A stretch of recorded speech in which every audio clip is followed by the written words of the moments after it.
Assalamualaikum warahmatullahi wabarakatuh. Hai Dekers, salam cerdas untuk generasi hebat. Nah, pada hari ini kita akan belajar tentang pengelolaan bisnis retail untuk kelas 12 bisnis daring dan pemasaran.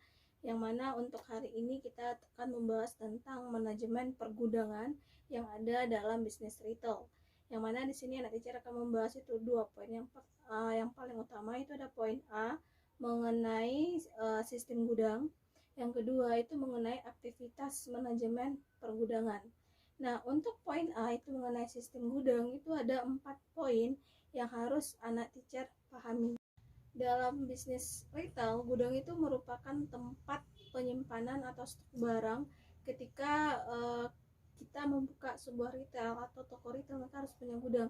Kenapa? Ketika terjadi kelebihan atau kekurangan barang, sehingga para pemilik retail itu bisa mengambil barangnya ke gudang, sehingga tidak terjadi kelebihan barang atau kekurangan barang.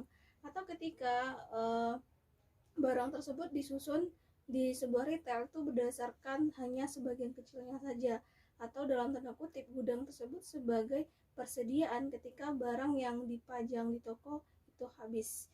Nah, gudang merupakan suatu hal yang penting harus dipelajari dan dipahami. Kenapa? Dengan kita memahami pergudangan berarti kita tahu barang-barang apa yang fast moving atau yang barang-barang apa saja yang lambat habisnya, sehingga kita bisa mencek barang tersebut ketika pas di rak pajangan barang tersebut habis.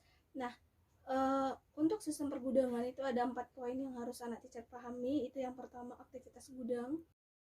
Oke, kita mulai pada poin aktivitas pergudangan yang terdiri dari penerimaan, yang B penyimpanan.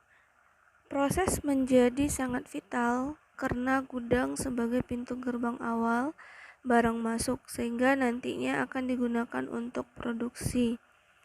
Nah, kesalahan pada proses penerimaan antara lain kesalahan dalam jumlah dan jenis barang, pesanan tidak sesuai dengan PO, kerusakan fisik pada barang, serta ketidaklengkapan dokumen barang.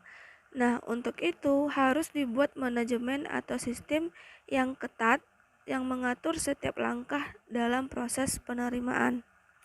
Untuk penyimpanan itu ada 2 kategori yang harus kita pahami. Yang pertama itu jenis barang yang akan disimpan serta karakteristik dari barang.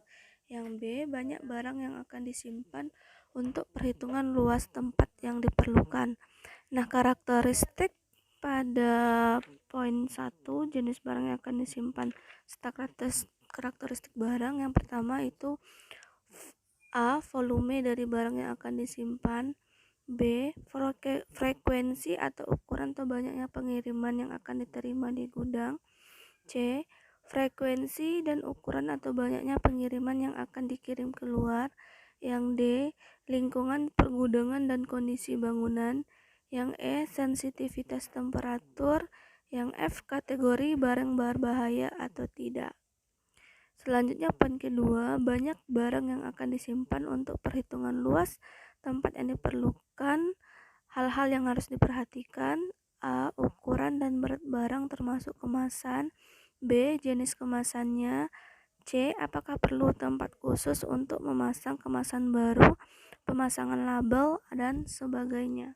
Untuk poin kedua, gudang penyimpanan, gudang distribusi itu ada klasifikasi gudang yang sebagai penyeimbang sekaligus penentu langkah selanjutnya suatu perusahaan retail, baik sebagai gudang untuk komersil maupun digunakan gudang sendiri.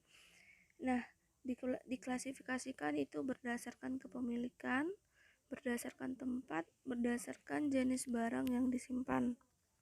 Nah, untuk poin B, memilih sebuah gudang itu beberapa tahapan. Yang pertama itu mempertimbangkan peraturan. Yang kedua, memilih lokasi gudang yang cocok. Berarti 2 poin itu yang harus anak teacher perhatikan. Oke, untuk saat ini cukup sampai di sini. Thank you for your attention. See you next time dan bye-bye.